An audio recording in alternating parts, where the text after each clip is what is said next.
क्या आप ऐसे लोगों से कभी डील कर चुके हैं जो आपकी सहनशीलता की परीक्षा लेने में माहिर होते हैं? वह बात काटते हैं, ताने कसते हैं या ऐसा बर्ताव करते हैं जैसे आपकी भावनाओं और समय की कोई कीमत ही नहीं। समाज का सामान्य सुझाव यही होता है कि मुस्कुराओ, सिर हिलाओ और अनदेखा कर दो। लेकिन सच्चाई यह है कि यह तरीका अब काम नहीं करता। अगर आप बेइज्जती बर्दाश्त करने से थक चुके हैं तो आप सही जगह पर आए हैं। इस वीडियो में मैं आपके साथ 10 ऐसे तरीके शेयर कर रहा हूं जिनसे आप आत्मविश्वास और संतुलन के साथ बेइज्जती का सामना कर सकते हैं, बिना अपना आप खोए या अपनी इज्जत को दांव पर लगाएं। आखिर तक आपके पास ऐसे उपाय होंगे जिनसे आप आसानी से सीमाएं तय कर सकेंगे और दुनिया को दिखा सकेंगे कि आप इज्जत के हकदार हैं। तो चलिए शुरू करते हैं। पहला सबक, शांति से घूरना, मौन दृष्टि। यह एक सूक्ष्म लेकिन प्रभावशाली कदम है।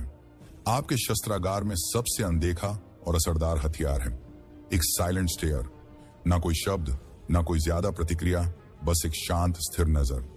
जब कोई आपकी बेइज्जती करता है तो यह साधारण कदम शक्ति संतुलन को पूरी तरह बदल सकता है। यह क्यों काम करता है? बेइज्जती करने वाले लोग आपकी प्रतिक्रिया से अपना अहंकार पोषित करते हैं। उन्हें गुस्सा, रक्षात्मक या हताशा जैसी भावनाओं से फायदा मिलता है। लेकिन जब आप उनकी हरकत का शांत मौन के साथ सामना करते हैं तो उनका संतुलन बिगड़ जाता है। वह अपने ही बर्ताव का सामना करने के लिए मजबूर हो जाते हैं और अक्सर अपनी ही गलती के बोझ तले लड़खड़ा जाते हैं। एक छोटी कहानी। मैं एक मीटिंग में था जहां एक व्यक्ति बार बार मेरी बात काट रहा था। शुरू में मैंने विनम्रता से बोलने की कोशिश की, लेकिन वह नहीं रुका। तब मैंने रणनीति बदली। मैं कुर्सी पर पीछे की ओर झुक गया, अपनी बाहें क्रॉस की और उसकी आंखों में चुपचाप बिना पलक झपकाए देखने लगा। ना कोई भाव, बस शांत अवलोकन। कमरे में माहौल बदल गया। वह हक लाया, अपनी बात का सिलसिला खो दिया और सबसे बड़ी बात, मीटिंग के बाकी समय में उसने मुझे और नहीं टोका। उस मौन दृष्टि ने वह कर दिखाया जो शब्द नहीं कर सकते थे। इज्जत की मांग इस तरीके की खासियत यह सिर्फ सामने वाले को असहज करने का जरिया नहीं है, बल्कि यह आपको भी याद दिलाता है कि आप किसी को भी अपनी भावनात्मक प्रतिक्रिया देने के लिए बाध्य नहीं हैं। मौन दृष्टि सिर्फ एक उपकरण नहीं है, यह एक घोषणा है। मैं खुद की इतनी इज्जत करता हूं कि तुम्हारे खेल में शामिल नहीं होऊंगा। दूसरा सबक, खुद को समझाने की आदत छोड़ें। खुद को समझाना बंद करें। आइए एक ऐसे जाल के बारे में बात करते हैं जिसमें हम में से कई लोग फंस जाते हैं। खुद को समझाने की जरूरत। आप कोई फैसला लेते हैं और अचानक आलोचकों की भीड़ जमा हो जाती है। तुमने ऐसा क्यों किया? या क्या तुम्हें लगता है कि यह सही फैसला है? सच्चाई यह है, आपकी जिंदगी कोई अदालत नहीं है और आपको अपने फैसलों का बचाव किसी के सामने करने की जरूरत नहीं, खासकर जब उनके सवाल जिज्ञासा से ज्यादा जजमेंट से भरे हों। लोग सवाल क्यों करते हैं? क्योंकि आपकी आजादी उनकी सुविधा को चुनौती देती है, लेकिन उनकी असुविधा आपकी जिम्मेदारी नहीं है। जब आप खुद को समझाते हैं, आप शक्ति सौंपते हैं और आगे की जांच पड़ताल का न्योता देते हैं। जितना आप अपनी बात को सही ठहराते हैं, उतना ही आप उन्हें अपने रास्ते पर सवाल उठाने की अनुमति देते हैं। एक उदाहरण, जब मैंने अपने करियर को बदलकर अपने जुनून को अपनाने का फैसला किया तो मुझे बहुत से संदेहपूर्ण सवालों का सामना करना पड़ा। शुरुआत में मैंने सोचा कि अगर मैं उन्हें समझा दूं तो शायद उनकी शंकाएं खत्म हो जाएंगी, लेकिन इसका उल्टा असर हुआ। उन्होंने और सवाल उठाने शुरू कर दिए। आखिरकार मैंने अपना तरीका बदल लिया। जब किसी ने पूछा, तुमने अपनी स्थिर नौकरी क्यों छोड़ी? मैंने बस इतना कहा, क्योंकि मुझे ऐसा करना था, और बात वहीं खत्म हो गई। खुद को समझाने का त्याग यह आजादी देता है। यह कहता है, मुझे अपने फैसलों पर भरोसा है और मुझे तुम्हारी स्वीकृति की जरूरत नहीं। आत्मविश्वास से भरी चुप्पी कभी कभी किसी भी सफाई से ज्यादा ताकतवर होती है। तीसरा सबक, शांति सबसे बड़ा हथियार और रणनीति।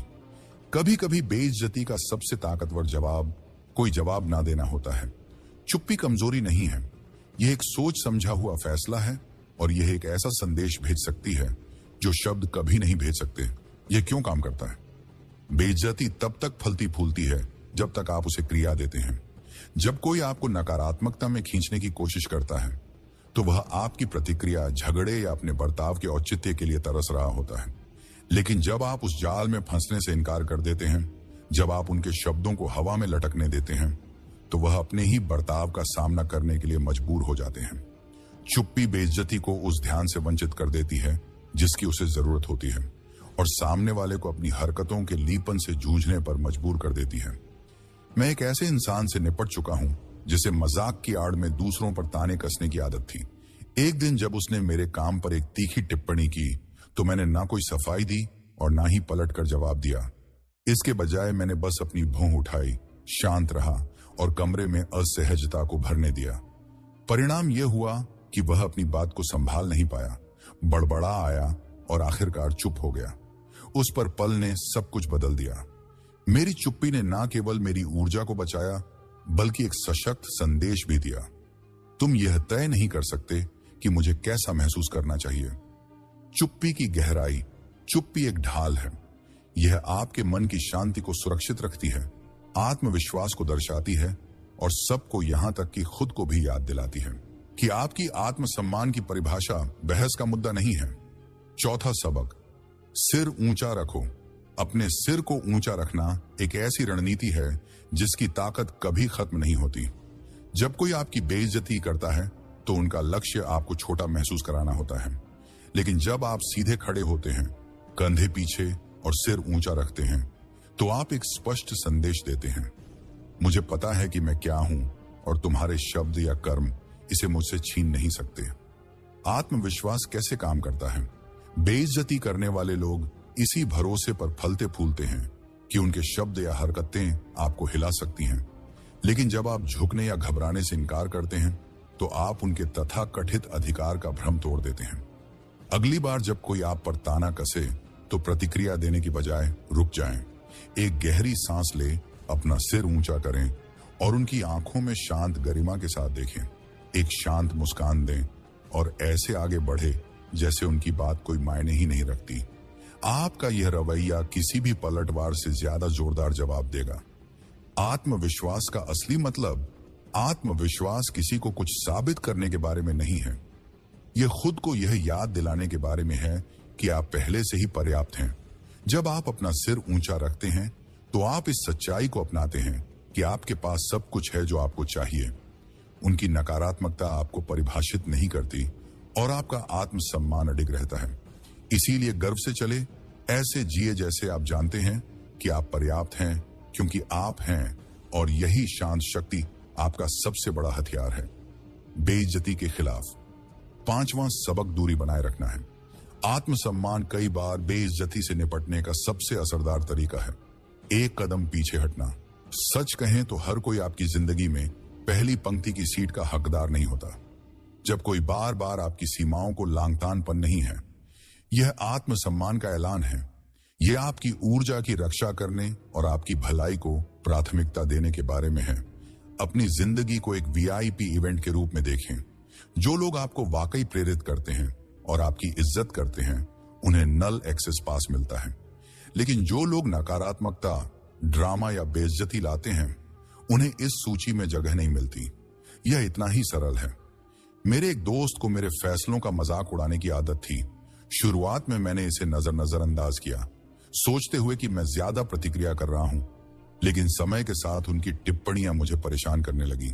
इसलिए मैंने एक चुपचाप निर्णय लिया, ना कोई टकराव, ना कोई ड्रामा, बस दूरी।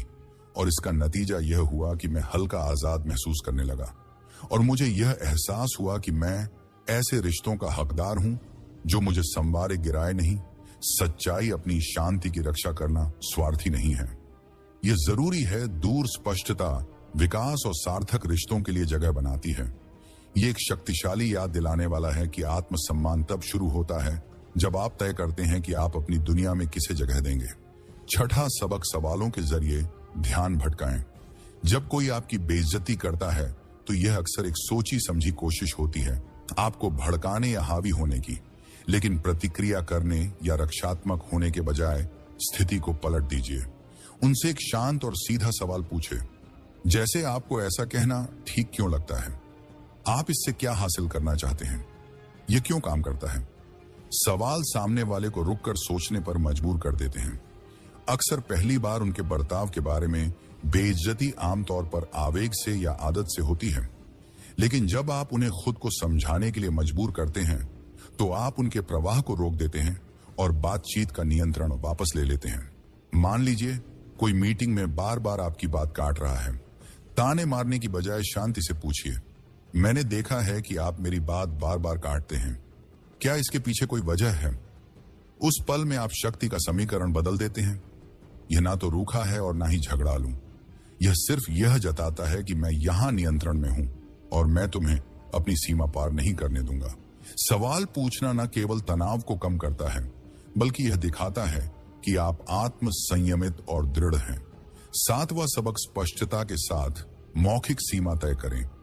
कभी कभी बेइज्जती का सामना करने का सबसे अच्छा तरीका है इसे सीधे तौर पर संबोधित करना। इसका मतलब गुस्सा करना या सीन क्रिएट करना नहीं है, बल्कि यह शांति और दृढ़ता के साथ यह बताने के बारे में है कि आप क्या स्वीकार करेंगे और क्या नहीं।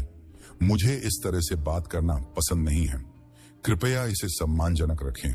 कृपया मुझे टोके नहीं, मैं अपनी बात खत्म करना चाहता हूं। बेइज्जती अक्सर इसलिए जारी रहती है क्योंकि इसे चुनौती नहीं दी जाती। कई लोग आपकी सीमाओं का परीक्षण करते हैं, यह देखने के लिए कि वे कितनी दूर जा सकते हैं। लेकिन जब आप उनके व्यवहार को शांति और स्पष्टता से संबोधित करते हैं तो आप एक सशक्त संदेश भेजते हैं, तुम्हारे कार्य अस्वीकार्य हैं और मैं इसे सहन नहीं करूंगा। मान लीजिए एक दोस्त अक्सर आपके ऊपर व्यंग्यात्मक या छोटा करने वाले मजाक करता है। इसे नजरअंदाज करने या पलटवार करने के बजाय आप कह सकते हैं, मुझे पता है कि तुम मजाक कर रहे हो, लेकिन यह बातें मुझे अपमानजनक लगती हैं। मैं चाहूंगा कि तुम मुझसे इस तरह बात ना करो। यह प्रतिक्रिया सीधे विनम्र है और किसी भी गलत फहमी के लिए जगह नहीं छोड़ती। जब आप बिना गुस्से या झुंझलाहट की सीमा तय करते हैं तो आप आत्मविश्वास और नियंत्रण का प्रदर्शन करते हैं। यह न केवल आपके आत्मसम्मान की रक्षा करता है, बल्कि दूसरों को यह सिखाता है कि वे आपको कैसे ट्रीट करें। स्पष्ट सीमाएं स्वस्थ रिश्तों का निर्माण करती हैं और सभी को याद दिलाती हैं कि सम्मान अटल है। 8वां सबक, अपमान को तटस्थ बनाना।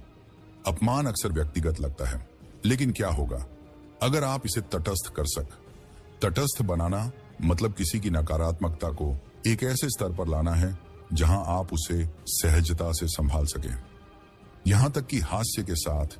यह एक शांत आत्मविश्वास भरी प्रतिक्रिया देने के बारे में है जो दिखाती है कि उनके शब्द आपको हिला नहीं सकते। जब कोई वजह मंगला संगीत तटस्थ तरीके से फ्रेम करते हैं तो आप उन्हें चौंका देते हैं। आप बहस को टकराव से हटाकर तटस्थ जमीन पर ले जाते हैं, एक ऐसा इलाका जिसे आप नियंत्रित करते हैं। मान लीजिए एक सहकर्मी कहता है, लगता है तुम आसान रास्ता निकालने की कोशिश कर रहे हो। इस विचार के साथ रक्षात्मक होने के बजाय आप जवाब दें, या शायद मैं बस कुशल हूं। आपके सुझाव सुनकर अच्छा लगेगा कि इसे और बेहतर कैसे बनाया जा सकता है।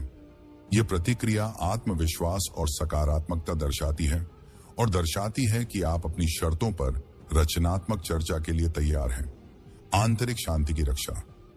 यह तरीका दिखाता है कि दूसरों की नकारात्मकता आपके आत्म मूल्य को परिभाषित नहीं करती।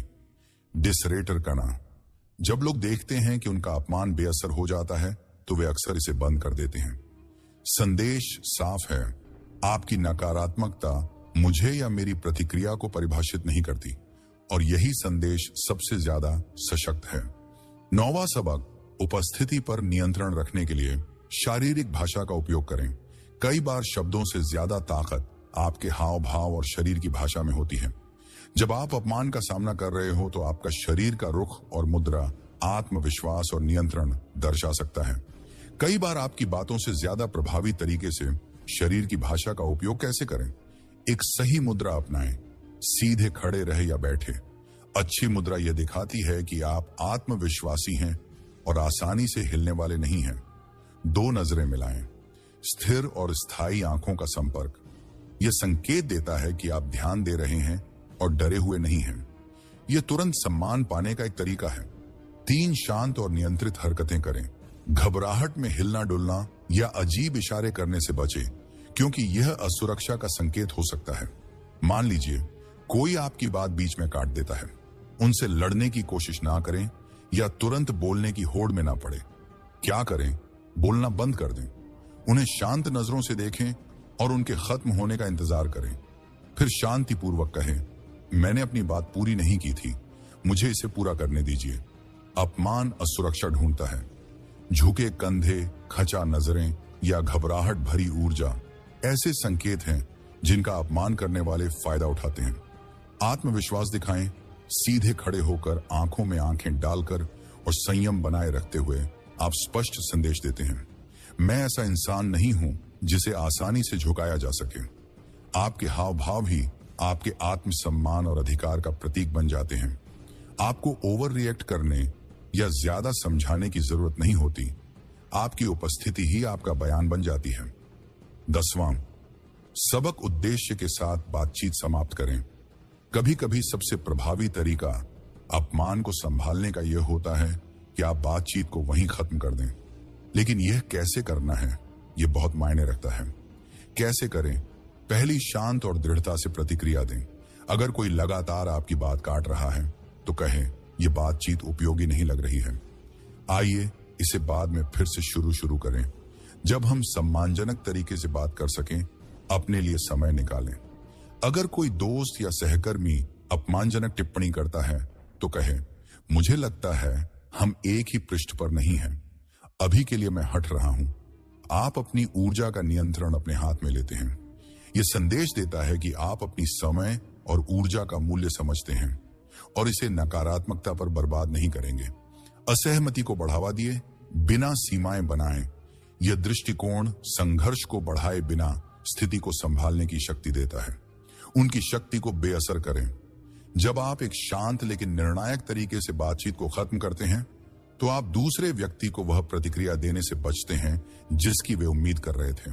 ध्यान रखें, चले जाना कमजोरी का नहीं बल्कि ताकत का प्रतीक है। यह दिखाता है कि आप अपनी शांति और मानसिक स्थिरता को किसी तर्क या सिद्ध करने की जरूरत से ज्यादा महत्व देते हैं। अंतिम संदेश अपमान को संभालना आक्रामक होने के बारे में नहीं है, बल्कि यह सोच समझकर और सम्मानजनक तरीके से प्रतिक्रिया देने के बारे में है। चाहे वह मौन दूरी या निर्विवाद आत्मविश्वास हो, आपके हर कदम में आपकी आत्मसम्मान झलक नहीं चाहिए।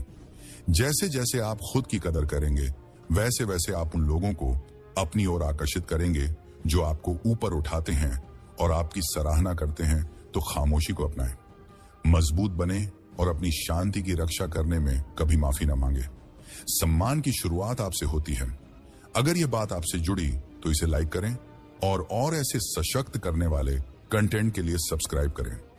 क्या आपके पास भी कोई कहानी है जहां आपने सीमाएं तय की हो या अपमान को संभाला हो? कमेंट में साझा करें। अगली बार तक मजबूत रहे और अपनी ताकत का मालिकाना करें।